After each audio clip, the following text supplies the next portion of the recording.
Hello everyone, welcome back to my channel Bhuvana vlogs. இன்னைக்கு வந்து Krishna Jayanthi special recipe அவல் பாயசம் தான் பார்க்க போறோம். இந்த ரெசிபி வந்து செய்யறது ரொம்பவே ஈஸி. இப்போ இந்த அவல் பாயசம் எப்படி செய்யறதுன்னு பார்க்கலாம். முதல்ல ஒரு pan சூடு பண்ணிக்கோங்க. இதுல வந்து ஒரு 1/4 கப் வெல்லம் சேர்த்துக்கோங்க. 1/4 கப் வெல்லத்துக்கு வந்து 1/2 கப் தண்ணி சேர்த்தா போதும். இது வந்து நம்ம பாகு மாதிரி ரெடி பண்ண போறதுல வெறும் வெல்லம் கரைஞ்சா போதும். முதல்ல வந்து இதை ரெடி பண்ணி எடுத்து வச்சிருங்க. இப்போ வெல்லம் வந்து நல்லா கரைஞ்சிருச்சு. இந்த ஸ்டேஜ்ல வந்து ஆஃப் பண்ணிடுங்க. ஆஃப் பண்ணிட்டு வடிகட்டி எடுத்து வச்சுக்கோங்க.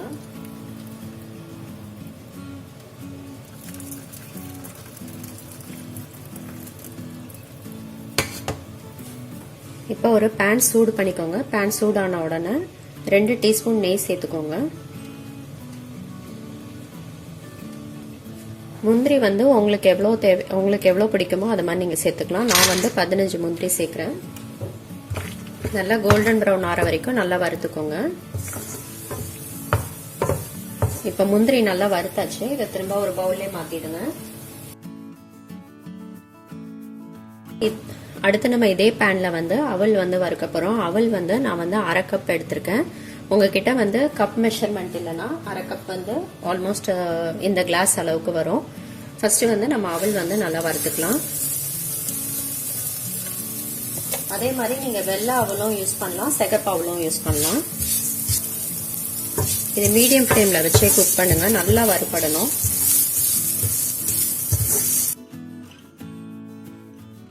இப்ப நம்ம அவல் வந்து நல்லா வறுபட்டுருச்சு. இந்த அளவுக்கு வந்து வறுக்கணும் நீங்க. ஸோ இந்த ஸ்டேஜ் வர வரைக்கும் நீங்கள் வறுக்கணும். இப்போ வந்து நான் ஏற்கனவே காய்ச்சி வச்சிருக்க பால் தான் இதில் சேர்க்க போகிறேன். நீங்கள் பால் வந்து ஏற்கனவே காய்க்கலன்னா பால் வந்து காய்ச்சிட்டு அதுக்கப்புறம் அதில் வந்து அவல் சேர்த்துக்கோங்க. இது ஏற்கனவே காய்ச்ச பால்னால நான் இதில் சேர்த்துருக்கேன். 1/2 கப்புக்கு வந்து 1/2 கப் பால் வந்து நான் சேர்க்குறேன்.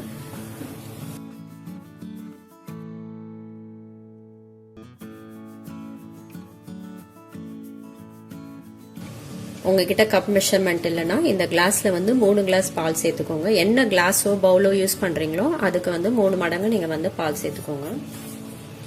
இப்ப வந்து நம்ம மீடியம் ஃப்ளேம்ல இந்த அவல் வந்து பால்ல வந்து அப்படியே குக் பண்ணோம்.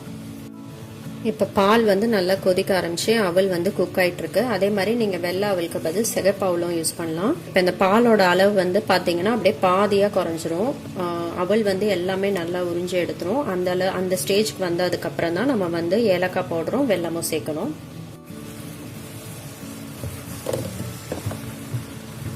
இப்ப பாத்தீங்கன்னா நம்ம அவல் வந்து நல்லா குக் ஆயிடுச்சு.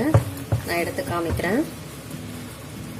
இது பாருங்க, இந்த ஸ்டேஜ் இதை மாதிரி இருக்கணும். அப்படி இருந்தாலும் நல்லா குக் ஆயிருக்குன்னு அர்த்தம். இந்த ஸ்டேஜ்ல வந்து நீங்க ஏலக்காய் பொடி வந்து சேர்க்கணும். ஏலக்காய் வந்து ஒரு 1/4 டீஸ்பூன் சேர்த்துக்கோங்க. ஏலக்காய் பவுடர்.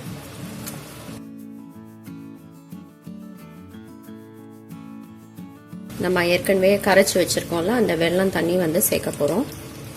வெல்லம் சேர்த்ததுக்கு அப்புறம் வந்து கொதிக்க விடக்கூடாது. அடுப்பு ஆஃப் பண்ணிடுங்க.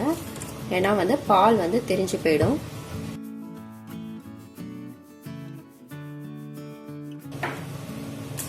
இப்ப கடைசியா வந்து கார்னிஷ் பண்ண போறோம். நம்ம வறுத்து வச்சிருக்க முந்திரி வந்து சேர்த்துக்கோங்க. இப்ப நம்ம சூப்பரான அவல் பாயசம் ரெடி ஆயிடுச்சு. கண்டிப்பா இந்த ரெசிபி உங்க வீட்ல ட்ரை பண்ணி பார்த்துட்டு ஃபீட்பேக் கீழே கமெண்ட் செக்ஷன்ல டைப் பண்ணுங்க. சீக்கிரம் உங்களை இன்னொரு இன்ட்ரெஸ்டிங் வீடியோவோட மீட் பண்றேன். நன்றி, வணக்கம்.